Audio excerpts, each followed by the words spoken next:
Good evening. We're following the breaking news out of Newtown, Connecticut tonight here on CNY Central NBC3. A shooter opened fire at an elementary school this morning. 27 people are dead.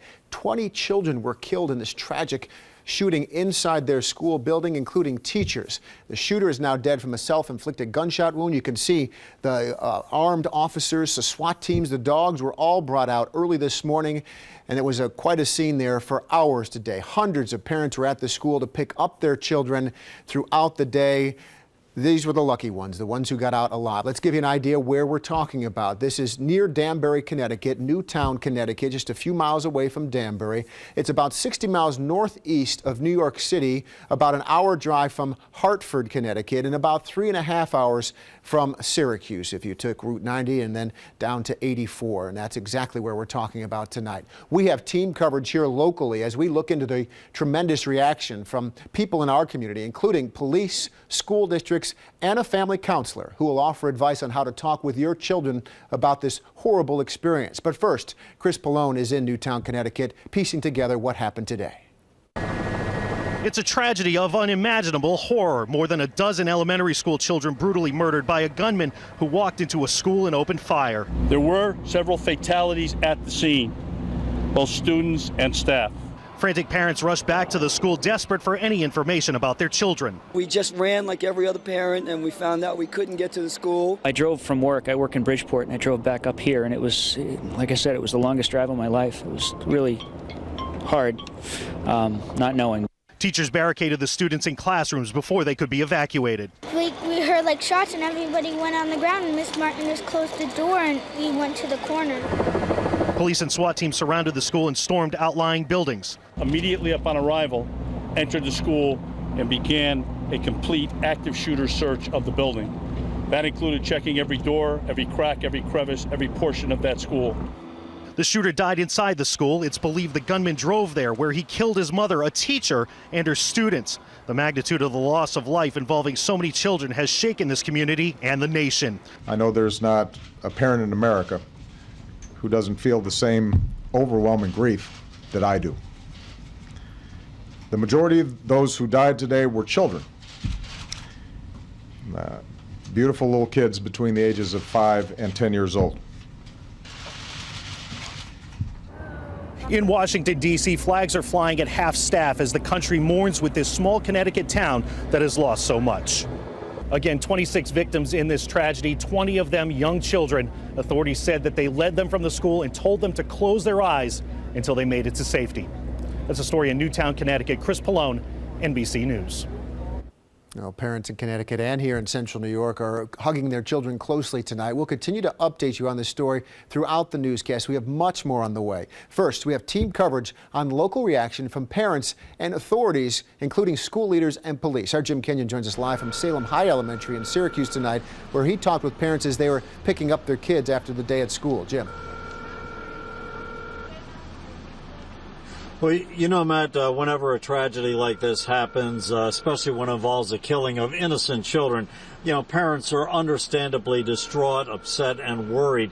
And that's what the case that we found here at Salem High Elementary this afternoon. Syracuse was certainly no exception to that rule. The school day ended here at around 3 o'clock at Salem High, and parents began arriving long before school let out, probably a good 45 minutes before it let out. They had heard about the shootings in Connecticut and could not get over the idea that some 20 children were killed in this rampage. I just think it's sickening, and how that even happened, how we even got in the building, and it just upsets me because I have my grandson who goes to elementary school, and if that had happened around here, I think I'd go crazy. I have 5 kids. What goes through your mind when you think of something as awful as this? That this is their safe place. It's not safe anymore. The times have changed so badly now that we just can't trust anything anymore. Isn't it horrible? It hurts my heart, and we have to pray more. We truly have to pray more.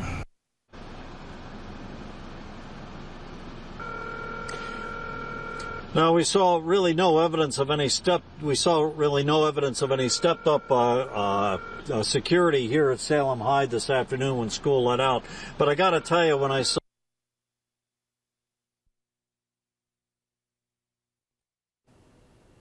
Reporting Obviously, live Jim from Kenyon. Salem Hyde Elementary in Syracuse, I'm Jim Kenyon.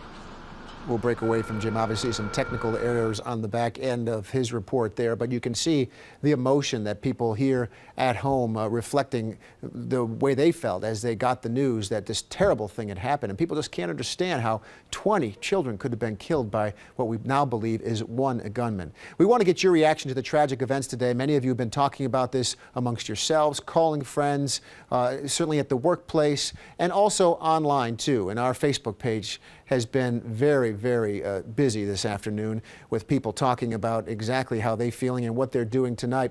Some people are planning to, well, first of all, right off the bat, Christians saying, I'm going to hold my babies close tonight. That's how I will remember what happened there. There's a vigil planned for Tully tomorrow at St. Leo's Church. I believe it's at 10 in the morning tomorrow. And that's how some people will also be marking this with prayer. As we look at other comments on our Facebook page tonight, we heard from one woman who's going to go to the mall tonight and make a bear at the Build-A-Bear store with one of her sisters. They're going to make those bears and then send them on to the children in Connecticut, the ones who made it out of that school building alive today. You saw the video of them that was so difficult to look at, with the kids marching themselves out of the building today, one hand behind the other, following their teacher's lead, trying to get to safety. Well, we continue our team coverage tonight with how local school districts are reacting. The question comes up, what if it happened here? And in West Genesee School District was one place where they were talking about that today. The superintendent, in fact, posted comments on Twitter about that. And then there was the president speaking in the middle of the afternoon. Each time I learn the news, I react not as a president, but as anybody else would. What's next? As a parent. And that was especially true today. That was emotional President Obama sharing his feelings this afternoon, tears welling up in his eyes as he acknowledged that he was thinking of his own daughters when he got this news that so many children had been killed inside that school building. The president frequently wiping away tears from his eyes, taking long pauses to compose himself as he discussed the tragedy today. I know there's not a parent in America who doesn't feel the same overwhelming grief that I do. The majority of those who died today were children. Beautiful little kids between the ages of 5 and 10 years old.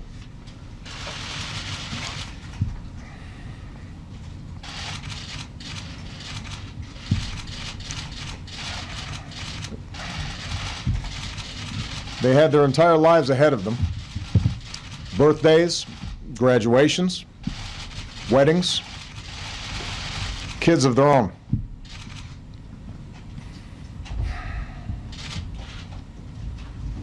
Among the fallen were also teachers, men and women who devoted their lives to helping our children fulfill their dreams.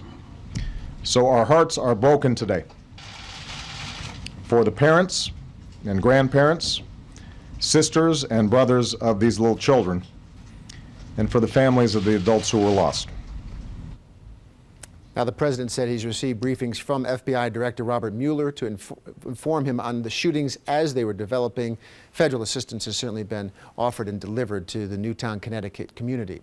Central New Yorkers are planning vigils and prayer meetings throughout the area in reaction to these shootings, as we mentioned a few minutes ago. So far, St. Leo's Church in Tully has scheduled a vigil for tomorrow morning at 10 a.m. to pray for the victims.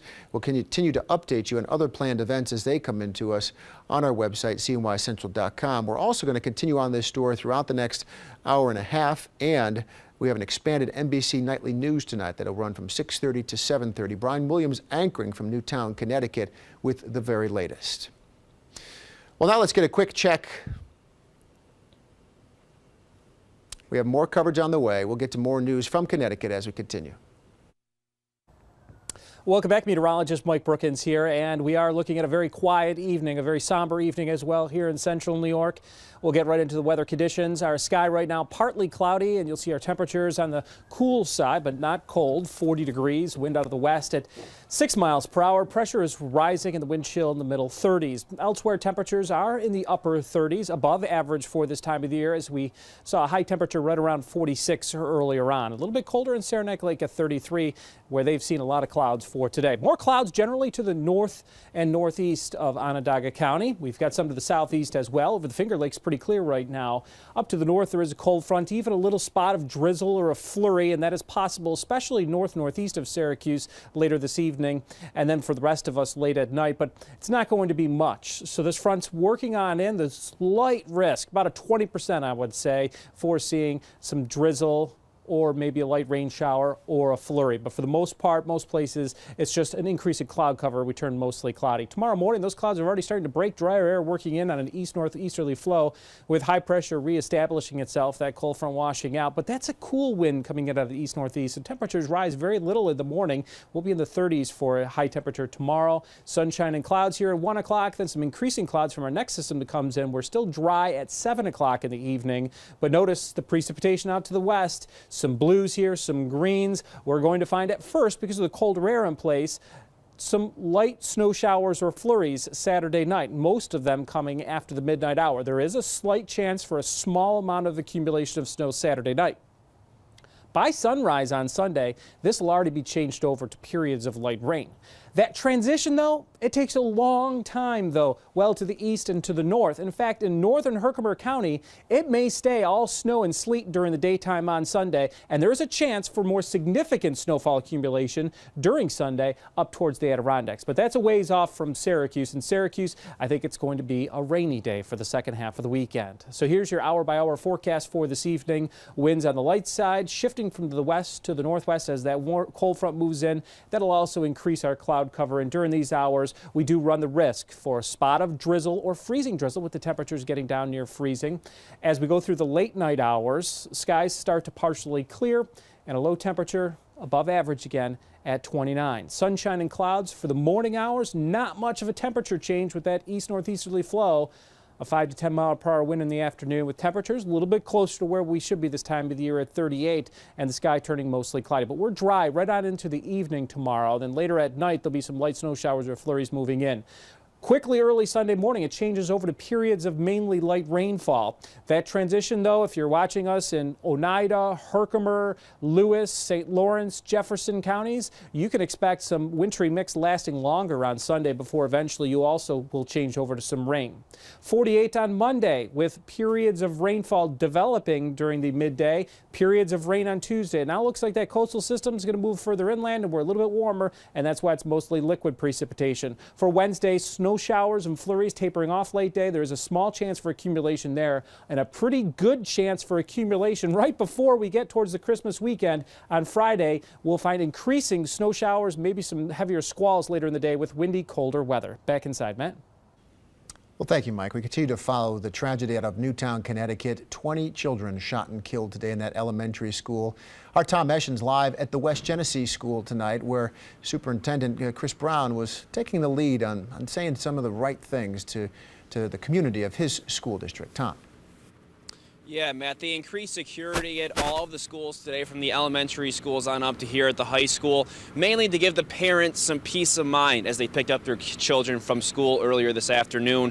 And the superintendent, Chris Brown, I spoke to him earlier today, and he says they increased security because they want to make sure the parents have an extra level of comfort as they try to deal with the tragedy in Connecticut. And his advice to parents is to listen to your children, because by now they've probably heard something about what happened, and to supply them with information that's age appropriate in the wake of this devastation.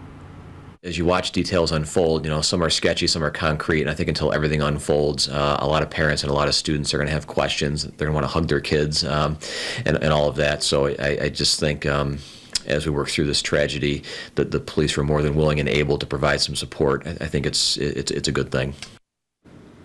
Brown says it's unrealistic to say this could never, ever happen at a place like here, but he says they're going to do everything in their power to prevent that from happening in the future. Matt. Yeah, thank you, Tom. The same goes for the school district in Sandy Hook, too. They never thought it could happen there. We just don't know when this can happen. President Obama ordered flags to be flown at half-staff in memory of the Connecticut elementary school shooting victims. Flag on top of the White House was just lowered about 3 o'clock this afternoon. Around the same time, the flag at the U.S. Capitol building was brought to half-staff, too. The president has ordered flags at federal buildings and public grounds to be flown at half-staff through Tuesday of next week, December 18th. I want to cover a little bit of other news tonight. New information on baby Easton, the Weedsport baby suffering from a rare skin disease. An update on his Facebook page today say he has a cold but is resting well. Doctors are not sure what's going on with him right now. This comes after he was taken back to the hospital Wednesday after his oxygen and heart rate levels had dropped. He went to the hospital 2 weeks ago after he stopped breathing, but was released a couple of days later. A former Brooklyn man has admitted to shooting and killing a 35-year-old man outside a Utica bar last summer.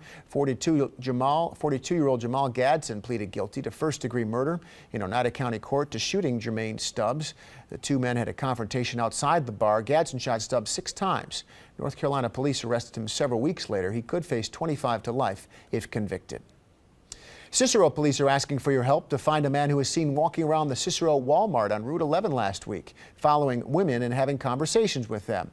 They say he's about 5'10", 5'11", an average build. He has short blonde hair, no facial hair, wearing blue jeans and a blue hoodie with Syracuse on the front.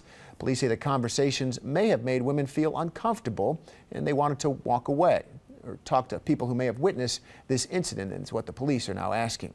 Now, you may remember earlier this week, Cicero police were looking for a man driving a black SUV around the same parking lot who tried to abduct a 13-year-old girl, asking if she was afraid to get into the vehicle. Right now, they think those instances could be related. If you think you can help, contact the Cicero Police 699-3677, extension 18. Remember, when you're on Facebook, connect with us by searching CNY Central. Right now, you can be reacting to the Newtown, Connecticut tragedy today. Post your thoughts about how you will mark the loss of all those children and adults shot and killed today. We'll have more on that story coming up.